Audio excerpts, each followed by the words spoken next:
तो नमस्कार बच्चों, आपका मेरे इस वीडियो में बहुत बहुत स्वागत है।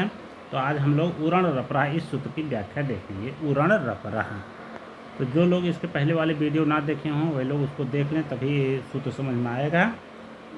उरण रपरा ये सूत्र है। इसके शब्दों को अलग अलग करेंगे तो हो जाएगा उहु अड़ रपरा। अब इसके एक एक शब्दों का अर्थ समझेंगे। इसमें पहला शब्द है उहु।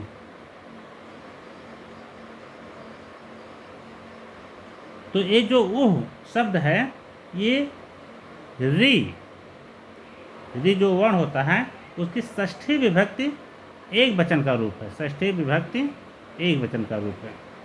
जैसे आप लोगों ने पढ़ा होगा जो पितृ शब्द होता है, पितृ शब्द का रूप तो आप लोगों को याद ही होगा। अगर नहीं याद है तो आप लोग जाकर के देख सकते हैं। जो पितृ शब्द होता है ऋकारांत होता है। इसके षष्ठी विभक्ति एक वचन में रूप बनता है पितुः। मतलब ऋकारांत है, अंत में रि है, तो उसका षष्ठी विभक्ति एक वचन में रूप बन जाता है पितुः, अंत में उह हो जाता है। तो उसी प्रकार से जो रि होता है उसका षष्ठी विभक्ति एक वचन में रूप बनता है उह। तो उह का क्या अर्थ होता है? रि के स्थान पर, रि के स्थान पर।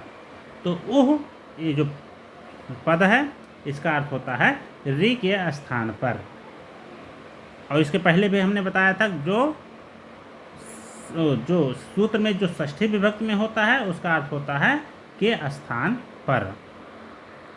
अगला शब्द है सूत्र में अड़। अड़ क्या है? ये प्रथमा विभक्ति एक वचन का रूप है। तो प्रथमा विभक्ति एक वचन में जो होता है उसका अर्थ होता है आदेश होता है। तो अड़ प्रत्याहार में कौन कौन से वर्ण आते हैं? आ, ई, उ। ये तीन वर्ण अड़ प्रत्याहार में आते हैं।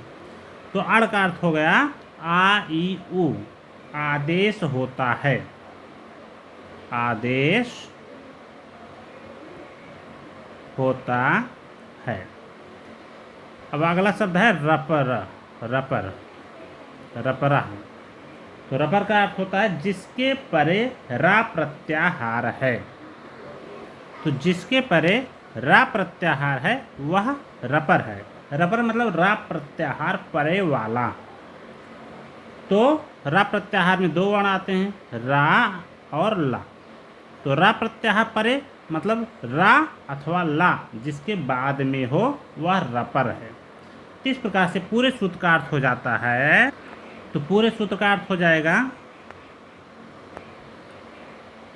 रि के स्थान पर जो अड़ आदेश होता है वह रपर होकर आदेश होता है। तो रि के स्थान पर, तो रि के 30 भेद होते हैं, रि के 18 भेद और लि के 12 भेद। तो 18, 12, 30।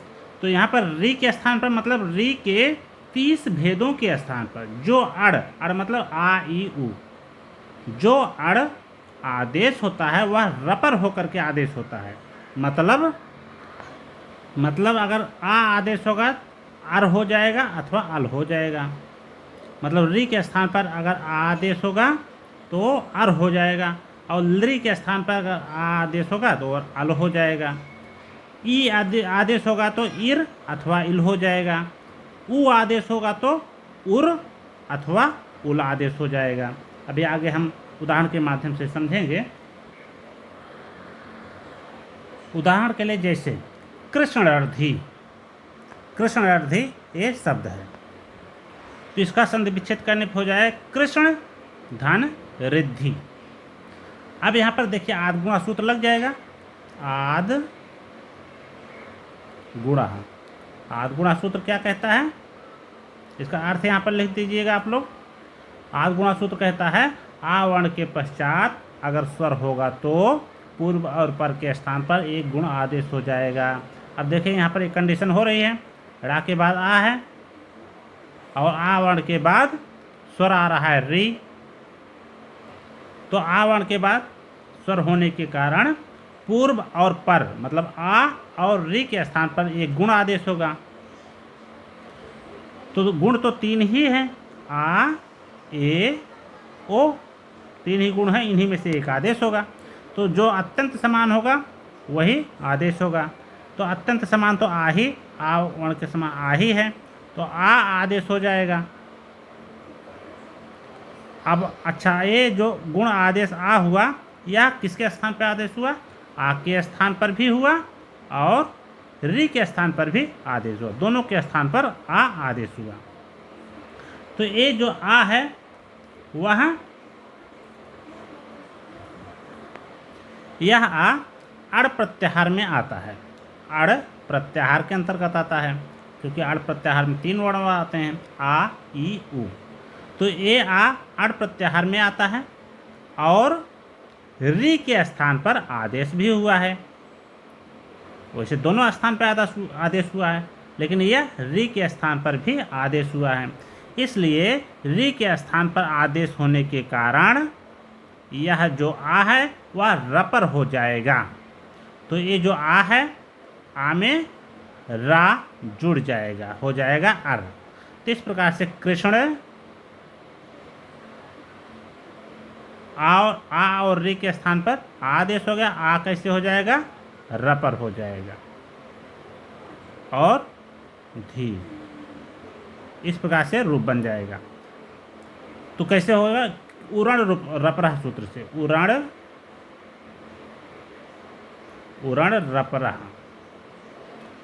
रपरह सूत्र से आ और री के स्थान पर जो आ आदेश हो रहा है यह रपर हो जाएगा। इस प्रकार से कृष्ण अर्धी हो जाएगा।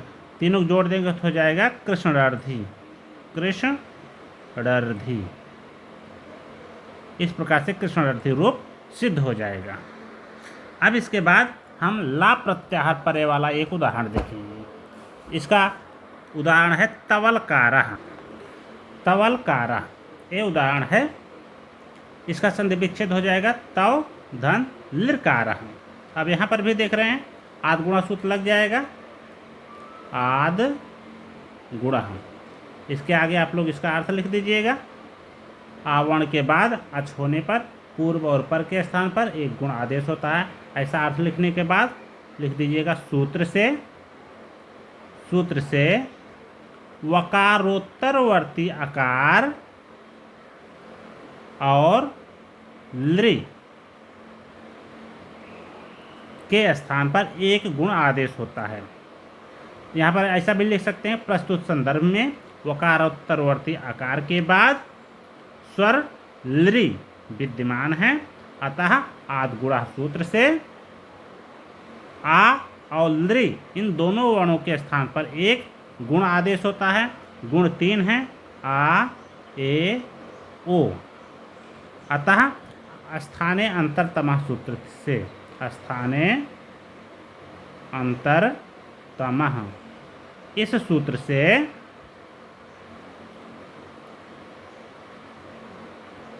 स्थानीय की जो अत्यंत सदृश वर्ण आ है उसी आ का आदेश होगा। आ का आदेश हो गया। अब उरण रपरह सूत्र से, उरण रपरह सूत्र से ये जो अड़ आदेश हुआ, क्योंकि ये जो आ है ये अड़ प्रत्याहार के अंतर्गत आता है, इसलिए उरण रपरह सूत्र से जो अड़ प्रत्याहार का वर्ण आदेश हो रहा है वह रपर होकर के आदेश होगा। रपर मतलब रा प्रत्याहार का वर्ण जिसके पर में है। तो यहाँ पर जो आ है इसमें रा प्रत्याहार का वर्ण जुड़ जाएगा। तो रा में 2 वर्ण आते हैं, रा और ला। तो जब री के स्थान पर आदेश होता है तो रा जुड़ता है, जब लृ के स्थान पर आदेश होता है तो ला जुड़ता है। तो यहाँ पर जो आ गुण आदेश हो रहा है वह लृ के स्थान पर आदेश हो रहा है, तो यहाँ पर आ में ला जुड़ जाएगा, आ ला अल। अब कैसे रूप बन जाएगा? तव अल कारः। अंतिम रूप बन जाएगा तवलकारः। इस प्रकार से तवलकारः रूप की सिद्धि हो जाए। तो उम्मीद करता हूँ आप लोगों को ये रूप समझ में आ गया होगा, समझ में आ गया होगा। इसके बाद हम लोग अगले वीडियो में मिलेंगे फिर।